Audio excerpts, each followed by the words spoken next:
တာဝန်မကျေတဲ့သားသမီးတွေကြောင့်အသက်ကြီးလာတဲ့အချိန်မှာအလူခံစားနေရတဲ့အဖွာဒီဆုံးတော့နှစ်နှစ်ရောက်အကြာမှာကျမရဲ့အခုလိုရောက်သွားတယ်ဘယ်လိုမှထောက်ခံပြီးရှိမိဘတွေကသားသမီးတွေကိုငယ်ရွယ်စဉ်ကတည်းကနေပြီးတော့အသက်ကြီးလာတဲ့အချိန်ထိလူလားမြောက်အောင်မျိုးစုံအနစ်နာခံပြီးတော့စောင့်ရှောက်ပေးကြတာဖြစ်ပါတယ်အဖွားတို့လည်းသူတို့သားသမီးတွေကိုရွာမှာဆိုရင်တော့အလုပ်မျိုးစုံလုပ်ပြီးတော့မှလောက်ကင်ရှာဖွေကျွေးမွေးခဲ့ကြတာဖြစ်ပါတယ်။သားသမီးတွေကိုလူလားမြောက်အောင်ပံ့ပိုးပေးခဲ့ပေမဲ့အသက်ကြီးလာတဲ့အချိန်မှာတော့ကျေးဇူးတည်တတ်တာကိုမခံစားခဲ့ရပါဘူး။အဖွားနဲ့အဖိုးတို့ကရွာမှာနေထိုင်ကြတာဖြစ်ပြီးတော့အသက်ကြီးလာတဲ့အချိန်မှာတော့မလုံနိုင်မကင်နိုင်တော့ပါဘူး။အဲဒီအချိန်မှာသားသမီးစီကနေပြီးတော့ငွေထောက်ပံ့တာကိုမျှော်လင့်ခဲ့ကြပါတယ်။ငွေများထောက်ပံ့မလားလို့မျှော်လင့်ပေမဲ့သားသမီးတွေကတစ်ချက်တောင်မှလှည့်မကြည့်ကြပါဘူးမိဘနှစ်ပါးလုံးကိုပြတ်ထားကြတာမို့အဖိုးနဲ့အဖွားကဒုက္ခတွေများလာခဲ့ပါတယ်လုံဖို့အလုပ်ကလည်းမရှိသလိုမလုံနိုင်တဲ့အတွက်နောက်ဆုံးမှာတော့အလူငွေခံဖို့သာဆုံးဖြတ်လိုက်တာဖြစ်ပါတယ်အဖိုးနဲ့အဖွားကအရေးစွန့်ပြီးတော့ရန်ကုန်နှစ်ယောက်ထဲတက်လာခဲ့ကြပါတယ်ရန်ကုန်ရောက်တဲ့အချိန်မှာနေစရာလည်းမရှိတာမို့လမ်းဘေးကျူးကျော်တဲလေးမှာထိုးပြီးတော့နေရတာဖြစ်ပါတယ်ဝါးလေးတွေတန်းပြီးတော့မိုးခါနဲ့ကာပြီးတော့နေထိုင်ရတာဖြစ်ပါတယ်။ကျူးကျော်တဲလေးမှာနေပြီးတော့အဖိုးနဲ့အဖွားက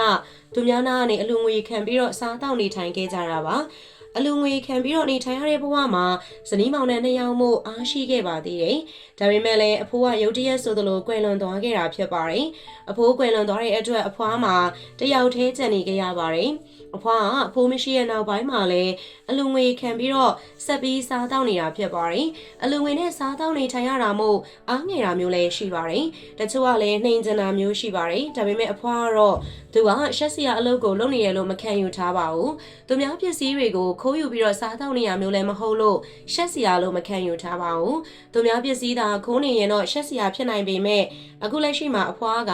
မရှိတာကိုအလူငွေခံပြီးတော့စားတောက်နေထိုင်တာမို့ရှက်စရာမဟုတ်ဘူးလို့တွေးထားတာဖြစ်ပါတယ်။သားသမီးတွေကကျမ်းမာရေးကောင်းကြသလိုလောက်ကင်စားတောက်နိုင်ကြပါတယ်။ဒါကိုအဖွားတယောက်တည်းကိုကြွေးဖို့တောင်မှစိတ်မရှိကြပါဘူး။သူတို့ကိုယ်တိုင်သာလောက်ကင်စားတောက်နေတာဖြစ်တဲ့အတွက်အဖွားမှာကိုဝမ်းကိုကြောင်းနေရတာပါ။အဖွားအစပိုင်းတော့အလူခံတဲ့အလုပ်ကိုမလုပ်ရဲပါဘူး။ဘေးနောက်ပတ်ဝန်းကျင်ကလူတွေကအလူခံဖို့အတွက်စီစဉ်ပေးရနေပြီးတော့စားတောက်ဖို့အဆင်ပြေခဲ့တာပါ။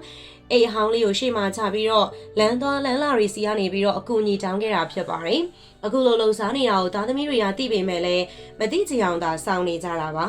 အဖွားကလည်းသားသမီးတွေကိုမဆက်သွယ်တော့ဘဲနဲ့အခုလိုပဲဘဝကိုရက်တည်နေတာဖြစ်ပါတယ်ခင်မွန်းဖြစ်သူမရှိလို့အားငယ်ပေမဲ့လည်းဒီလိုပဲဆက်ပြီးတော့ရက်တည်မှသာဖြစ်မှာပါ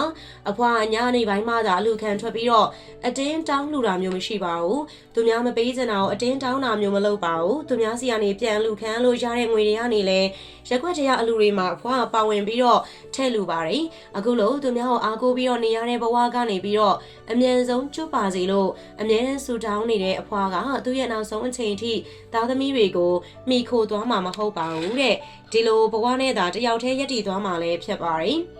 အဖွားကဒီဘဝမှာတက်နိုင်သလောက်အလှူအတန်းတွေကိုလှုပ်သွားပြီးတော့နောက်ဘဝကြရင်တော့အခုလိုမျိုးမခက်ခဲအောင်လို့လူကျင်တာလည်းဖြစ်ပါတယ်အဖွားကိုလူကျင်သူတွေအနေနဲ့ကတော့စိတ်ကန်းသာလန်းညောင်ကြီးရွာလှိုင်သာယာအရှိပိုင်းရန်ကုန်တိုင်းဒေသကြီးဖုန်းနံပါတ်39 996 233 966ကိုဆက်သွယ်ပြီးတော့လူတန်းနိုင်ပါတယ်ဖုန်းနံပါတ်က39 996 233 966ဖြစ်ပါတယ်ကြည့်ရှုအားပေးတဲ့အတွက်လည်းပရိသတ်တယောက်ချင်းစီတိုင်းကိုအထူးပဲကျေးဇူးတင်ရှိပါတယ်ရှင်